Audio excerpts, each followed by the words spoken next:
like nothing you have ever seen, and not a one of you is prepared for it. No, true. You got that. Ladies and gentlemen, there is an approaching storm that is on the way. But the only question is, can you be able to see that storm coming? Do you see the signs of the storm which is approaching? Before a storm comes, there will be signs. You will look above. You will even feel that it's getting windier and windy. The clouds start rolling in. From a distance, you will be able to detect whether a storm is coming or not. Nowadays, we have meteorologists who will tell you, they will give you the forecast of an approaching storm, which the signs of it can be seen all around us. I'm talking metaphoric at this time. Metaphorically speaking, there is an approaching storm. Almost certain. Maybe it's the calm before the storm. What's the storm? Could be the calm before the storm.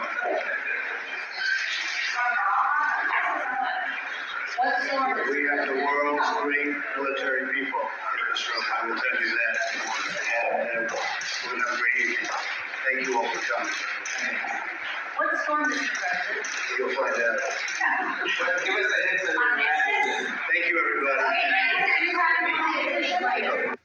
When a president speaks like that, whether you... When you say nothing, when just ignore what they say. You told me, you'll see. But you know what the storm is now, because Iran warned the United States. If you're a veteran with a disability rating, or you know and love a veteran with a disability,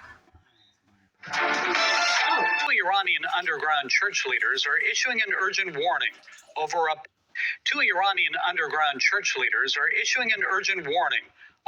parallel they see between what has happened in their country and what is occurring right now in the United States and the West.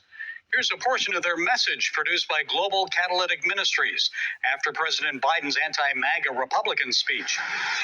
شنیدیم از خدا که جفا وارد کلیسای غرب میشه و همونطوری که شما از رئیس جمهورتون شنیدین، ما هم از دولتمون شنیدیم که گفتن که کلیساهای زیرزمینی بزرگترین تهدید هستن و دشمنشون هستن.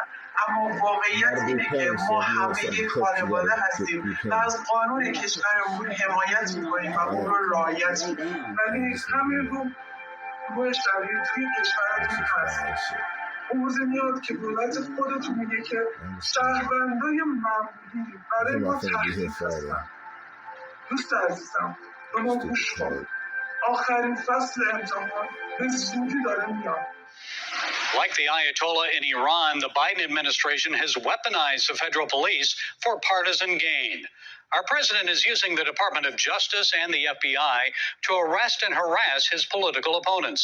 He's co-opted them to raid the home of a former president, a potential opposition candidate in the 2024 presidential election.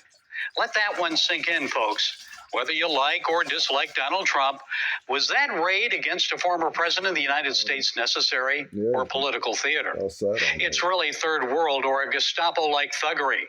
Now, the ruling party is targeting pro-life Christians. The most recent incident occurred in Pennsylvania, where the FBI arrested pro-life activist Mark Houck. He's co-founder of a conservative Catholic group called the King's Men. At least 20 FBI agents stormed his home at dawn on September 23rd in SWAT team-like fashion.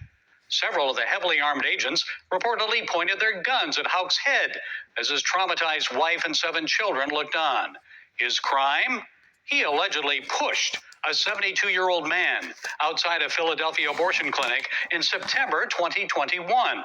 Not last week, but 1 year ago. Charges against Houck were dismissed back then, so why now? Could it be that we have a midterm election coming up in less than 6 weeks, and the party in power needs to create an imaginary security crisis at abortion clinics in order to increase pro-abortionist voter participation at the polls? Well, the DOJ has charged Houck with violating the Federal Freedom of Access to Clinic Entrances Act, But Houck's attorneys from the Thomas More Society argue the law does not cover one-on-one altercations like the one involving Houck. They contend the abortion proponent initiated the incident by harassing Houck's son. They also say Houck received no response 3 months ago when he offered to turn himself in to authorities. Well, Thomas More Society Vice President Peter Breen believes the case is, quote, being brought solely to intimidate people of faith and pro-life Americans. Folks, this is a travesty, as is the DOJ's failure to bring to justice those responsible for scores of attacks on pro-life crisis pregnancy centers. That's the greater threat to innocent Americans. Compass Care Services CEO Pastor Joe Harden says he's still waiting for someone to be arrested more than 100 days after he provided police with surveillance video of the attack against his company's Amherst Center. Pro-abortion radicals have attacked nearly 100 pro-life centers and churches since early last summer. Still, there's been no arrests, no words of condemnation from the Biden administration. If pro-life militants had firebombed or vandalized abortion clinics, media coverage would have been nonstop, and those responsible would be sitting behind bars. Folks, this is a double standard of justice and an affront against pro-life Christians. It's time for the silent majority to speak up and stand up. The course can be reversed, but we must participate in this fall's election and get on our knees and pray that God will deliver us from the evil one who's seeking to destroy us and our nation. So let's not forget that warning of those Iranian underground church leaders. And let's remember the words of a popular adage from more than 150 years ago. The only thing necessary for the triumph of evil is for good men to do nothing. Well, that's it today from the Global Lane. Be sure to follow us on the CBN News and NRB channels.